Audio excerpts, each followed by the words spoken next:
Sometimes a player's breakthrough happens in a game his team would rather erase. The Carolina Panthers came into October 9th, 2022.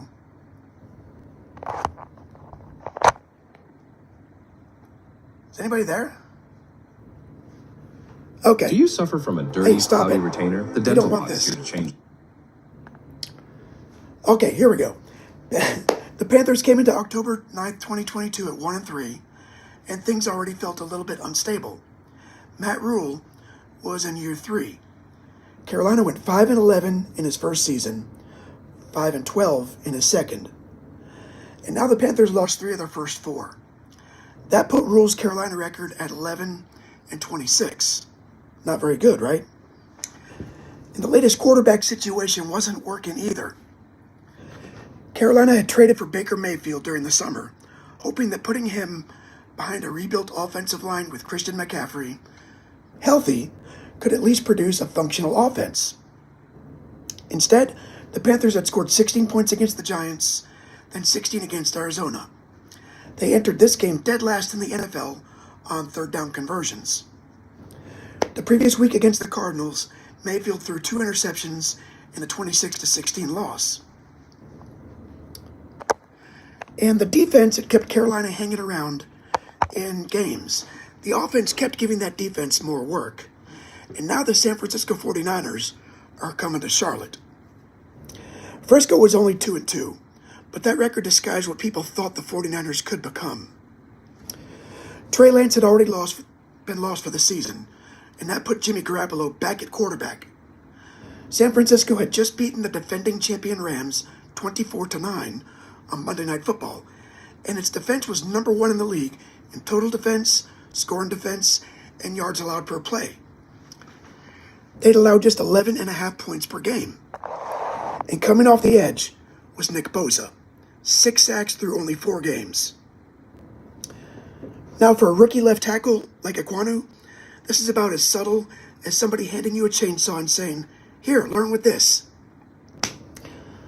San Francisco was favored by 6.5 on the road. The total was 39.5. Nobody's expecting Carolina to win a shootout. The plausible Panthers formula was defense, McCaffrey, minimal turnovers, and somehow keep Baker Mayfield upright long enough to steal this thing late in the game. Which brings us to Ikem Ekwonu. Carolina had taken him 6th overall in the 2022 draft, and there was a little extra symmetry to that selection because Ekwonu was from Charlotte. He'd attended Providence Day School before going to NC State, where he became a first-team All-American and an Outland Trophy finalist. His calling card wasn't subtle. He could move people. In his final college season, Ekwonu piled up 67 pancake blocks. PFF gave him a 93.8 run blocking grade. There are questions about whether his pass protection could develop quickly enough so he could remain at tackle instead of, transitioning to a guard. But his physical tools were there, and Carolina needed a left tackle badly enough to find out. And his introduction to professional football wasn't gentle. Week 1, Myles Garrett. By week 5, Nick Bosa. "Hey kid, welcome to the NFL." San Francisco took the ball first and immediately showed Carolina why the matchup looked bad on paper. George Kittle caught a 20-yard pass. Jeff Wilson ripped off 41 yards. Garoppolo found Tevin Coleman for a 9-yard touchdown. 7-0, and barely 3 minutes had elapsed. Carolina answered with a 3-and-out. On 3rd and 1, McCaffrey couldn't get the one. Not promising. The defense gave Carolina a break when Damian Wilson forced Kittle to fumble. Yetur Gross-Matos recovered. The Panthers moved into scoring range, but Eddie Pinheiro missed his first field goal of the season. So it's still 7-0. And while all this is happening, watch number 79. Ekwonu wasn't just surviving. He was starting to move San Francisco defenders. That mattered because this was a 49ers front that had sacked Matthew Stafford 7 times 6 days earlier. Carolina wasn't going to be able to hide Ekwonu. He's the left tackle. There's nowhere to put him. San Francisco added a field goal early in the second to make it 10-0, then Carolina finally answered. Mayfield hit Robbie Anderson for 32 yards, McCaffrey converted the third down, and Pinheiro finished the drive from 43. 10-3. Doesn't sound like much, but the Panthers' defense was keeping this thing within reach. Brian Burns got to Garoppolo.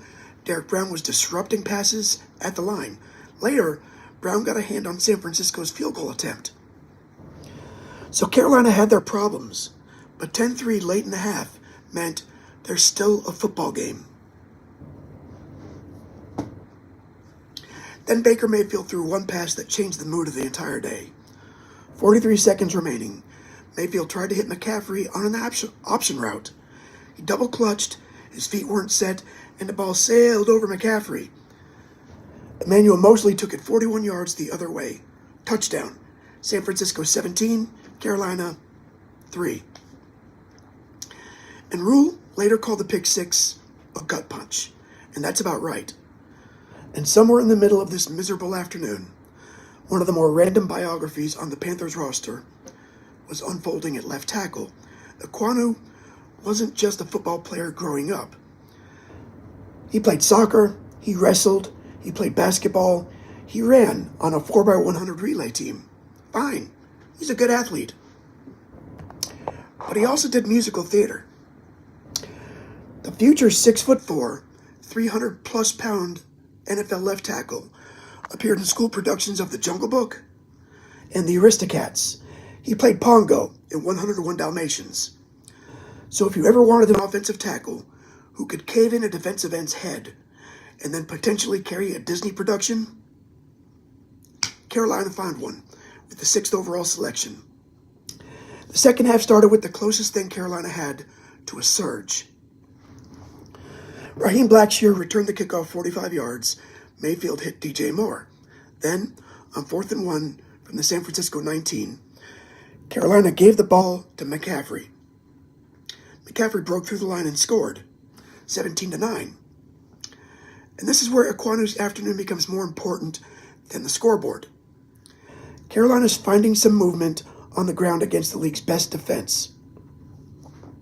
Ekwonu, he's winning blocks instead of just occupying people. The Panthers tried for 2, but they failed. And if this feels like the moment where Carolina grabbed the game by its ears and made the 49ers sweat, nope. San Francisco went 75 yards and answered with a touchdown pass from Garoppolo to Deebo Samuel, 24-9. And that's more or less the divide in this game. When Carolina creates an opening, San Francisco closes it. The Panthers got a 31-yard completion to Shi Smith and settled for another Pinheiro field goal, 24-12. San Francisco responded with another long touchdown drive, 30-12. Carolina kicked another field goal, 30-15. This is untenable. Tevin Coleman scored again late. Final score, San Francisco 37, Carolina 15. Mayfield finished 20-36 for 215 yards, 0 touchdowns, 1 interception. P.J. Walker finished the game, and Mayfield left the stadium in a walking boot after he hurt his ankle late in the first half. Carolina went 3-15. Carolina went 3-15 on third down. The offense produced 15 points. Again, there were boos in Bank of America Stadium, plenty of red shirts in the stands, and chants calling for Rule's job. But go back and isolate Ekwonu, because the graders did. PFF eventually gave him a 92.1 overall grade, and that was the highest grade by any offensive tackle in the NFL that week. In 49 pass blocking snaps, Ekwonu allowed 1 pressure. 1. And his run blocking grade was 98.0. At the time, that was the highest single game run blocking grade PFF had ever recorded from an rookie offensive tackle. Not just the highest that week, the highest it had ever recorded. So Carolina lost by 22. Its coach was about to be fired, and the rookie left tackle may have played the best game at his position in the league. And football's weird like that. There's one qualifying fact here. Nick Bosa didn't finish the game. A groin injury knocked him out, so this wasn't 60 minutes of Ekwonu neutralizing Bosa. But Ekwonu faced him, held up, and then continued beating the rest of the front. This wasn't somebody finding a flattering stat in a bad game. The film was good, and it became an early marker in his rookie development.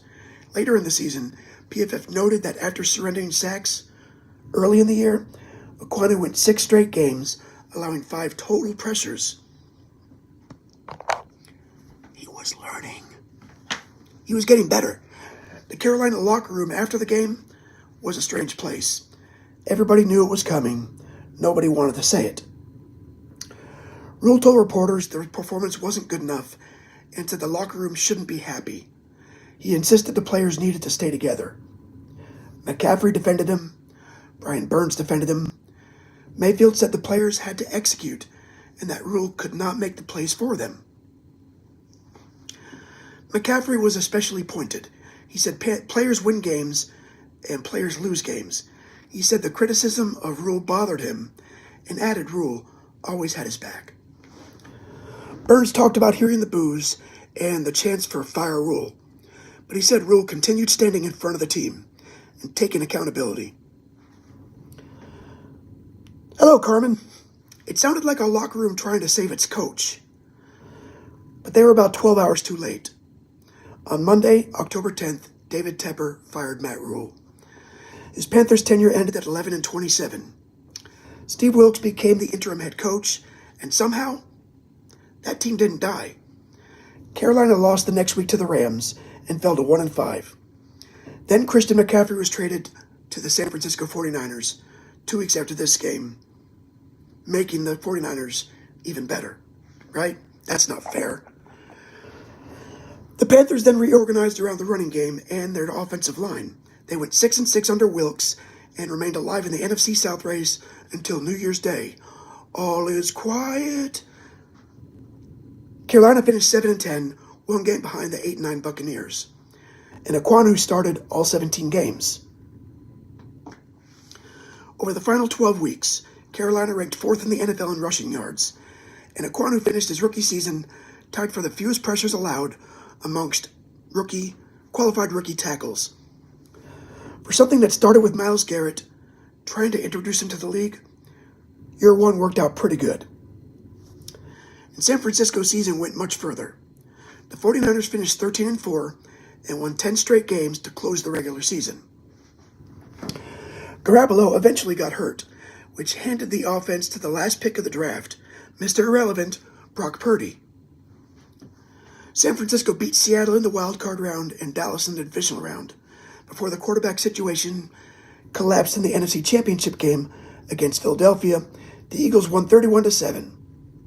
Still, that 2-2 team Carolina saw in October turned into one of the best teams in football. Ekwonu's road since his rookie year hasn't been perfectly straight.